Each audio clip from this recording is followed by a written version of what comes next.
Pampa. Então nós estamos aí, filho, lançando o quarto vídeo, não, sexto vídeo, sobre a questão dos pontos de tensão da China. Rapidamente, antes de começarmos, e nós vamos falar agora dos pontos de tensão da chamada China de Oeste. Coloquei para ficar mais bonitão, né? Você sabe que a China de Oeste é composta pela Mongólia Interior, Xinjiang ou Xinjiang e Tibete ou Xizang. Temos em alguns vídeos mostrando isso aqui.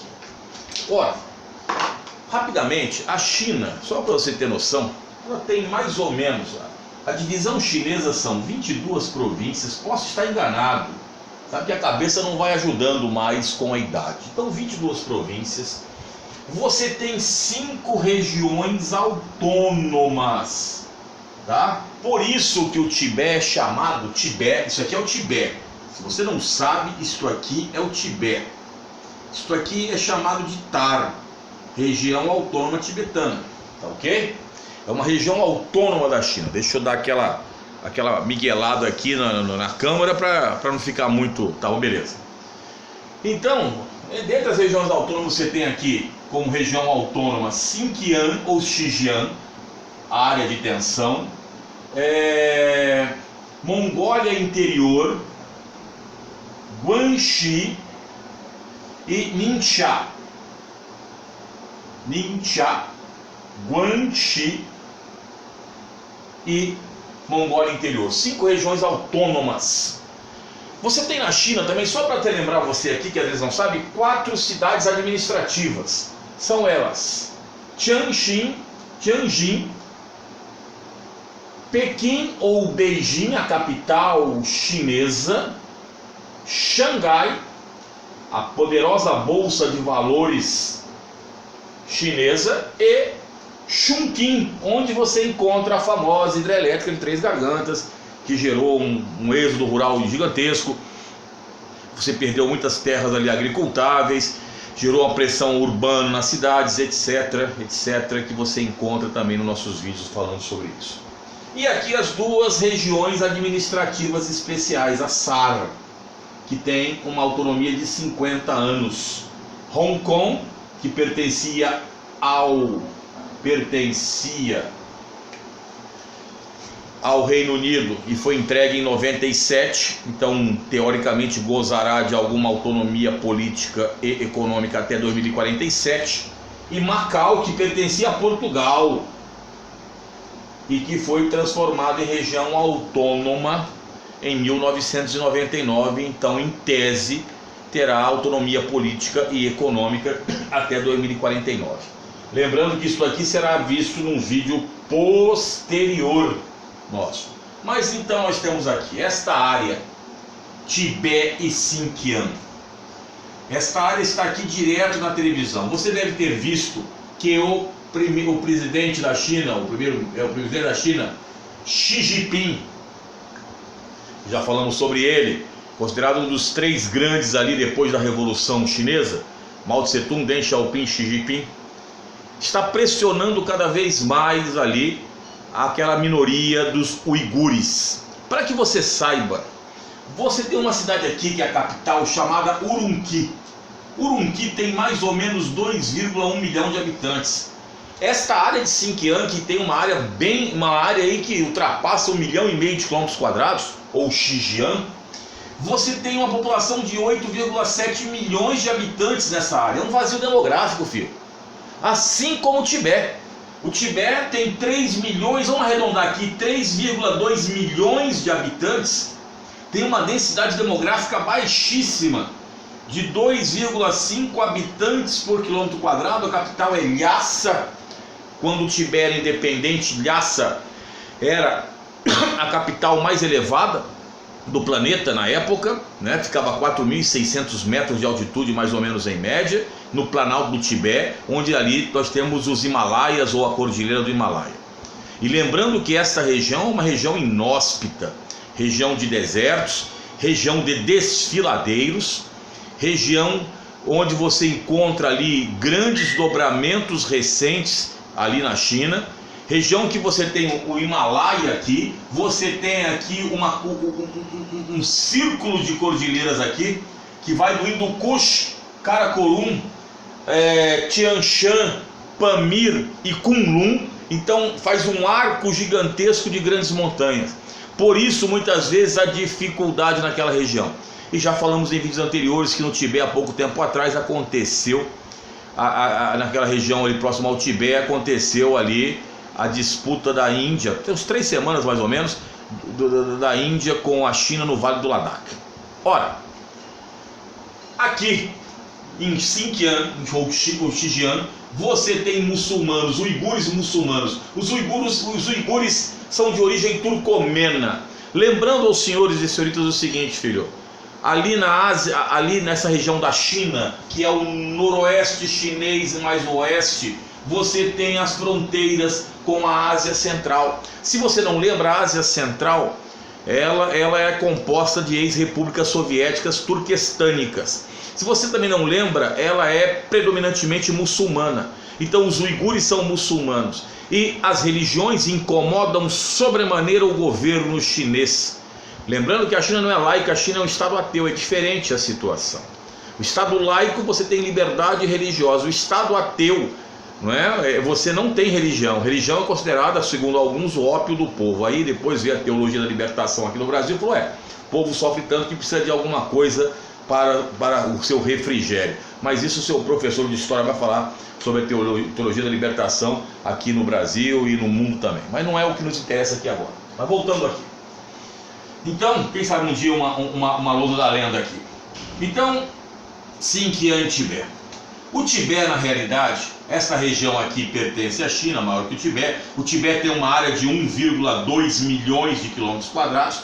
Se você não sabe, essa área equivale ao estado da Bahia e Minas Gerais, mais ou menos juntos. Uma área considerável, uma área de grandes recursos hídricos, as nascentes, já falamos sobre isso. E o Tibete sempre foi considerado um estado vassalo, um estado satélite ou um estado vassalo da China. Já foi dominado pelos mongóis, teve que pagar no século XIII grandes tributos à dinastia dos Khans, ou os Khans, né, ou de Gengis Khan, até o seu próprio neto. Então era pago tributos do Tibete para se manter ali dentro daquela situação. O Tibete, que teoricamente, em tese, segundo alguns, nunca conheceu uma independência. Na realidade, a breve independência tibetana deu-se de 1913 a mais ou menos 1949, quando o 13º Dalai Lama, acho que é Thupten Gyatso, acho que é isso, se não for também você procura aí qualquer livro, ele conseguiu expulsar, não é, expulsar ali os chineses. Era o fim da dinastia Qin, né? O fim da dinastia Qin na China. Então o Tibete torna-se independente, coisa que a China nunca reconheceu. Tanto é que em 1949, com a revolução socialista chinesa, né? Logo depois, em 1950, o Tibete será anexado pela China e haverá uma expropriação das propriedades pertencentes aos grandes mosteiros tibetanos. Você tem lá no Tibete o famoso palácio do Dalai Lama, que teoricamente era do Dalai Lama, hoje não é mais, de Potala, tá? E aí, inclusive algumas lendas, por exemplo, como a bota de 7 léguas, porque a bota de 7 léguas na realidade era uma levitação, nascem naqueles povos daquelas montanhas, o ar rarefeito, né? O indivíduo, a pessoa falava que tinha visões. Não vou entrar nesse mérito, porque tem sociedades sérias que estudam poderes psíquicos, paranormais, etc e tal, não é aquilo também o que o vídeo vai falar, tá, bicho? Tem outros canais aí que falar isso aí. Até o seguinte, aí o que acontece com o Tibete?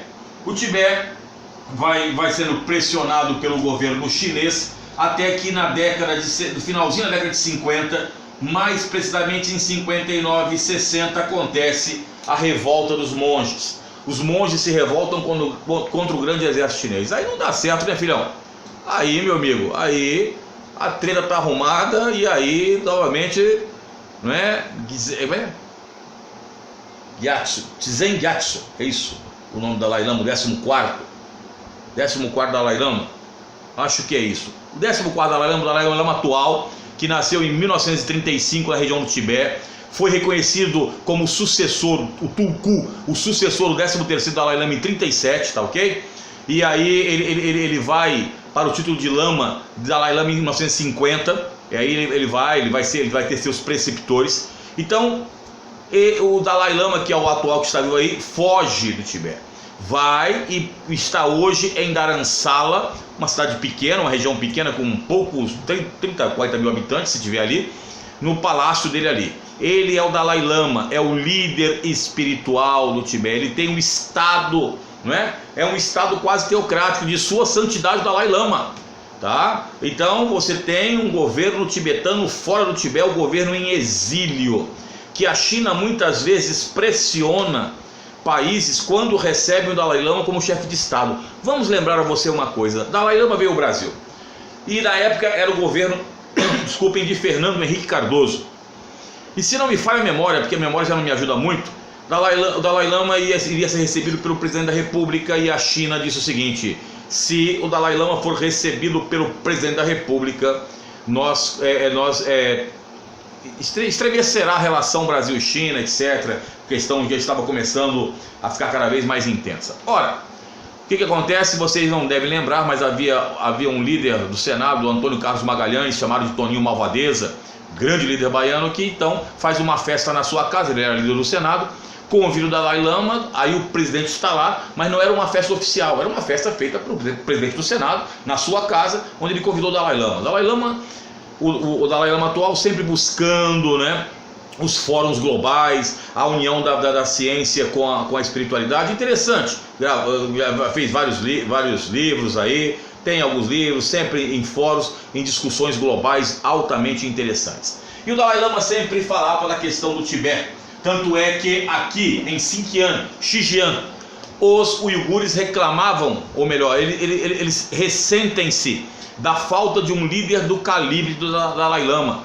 Pouco tempo atrás eu vi entrevista de uma uigur, não me lembro aonde, não sei como, mas ela falava mais ou menos isso, que o que faltou aos uigures, que faltou aos muçulmanos de Xinjiang ou Xinjiang, era um líder do calibre de Dalai Lama.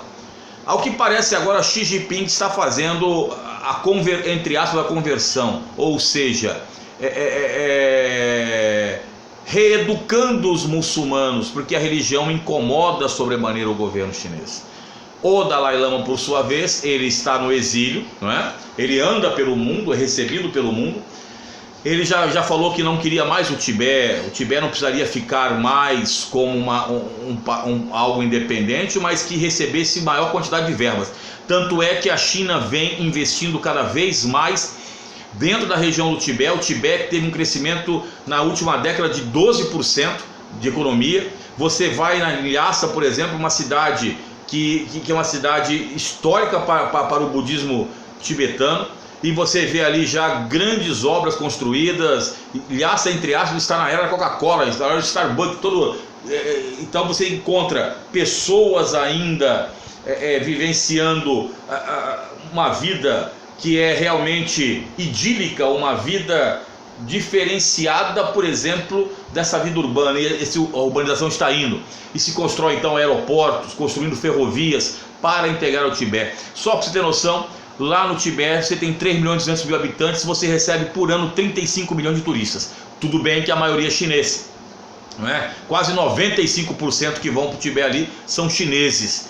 Poucos conseguem vistos de fora para ir ao Tibete, até um grande receio que haja. Até porque, se você não sabe, reza a lenda que quando nós tivemos, no final da década de 50, os norte-americanos estavam lá infiltrados no Tibete para conseguir a independência do Tibete. Eu acho que isso aí é retratado no filme, se não me falha a memória, 7 anos no Tibete, com Brad Pitt.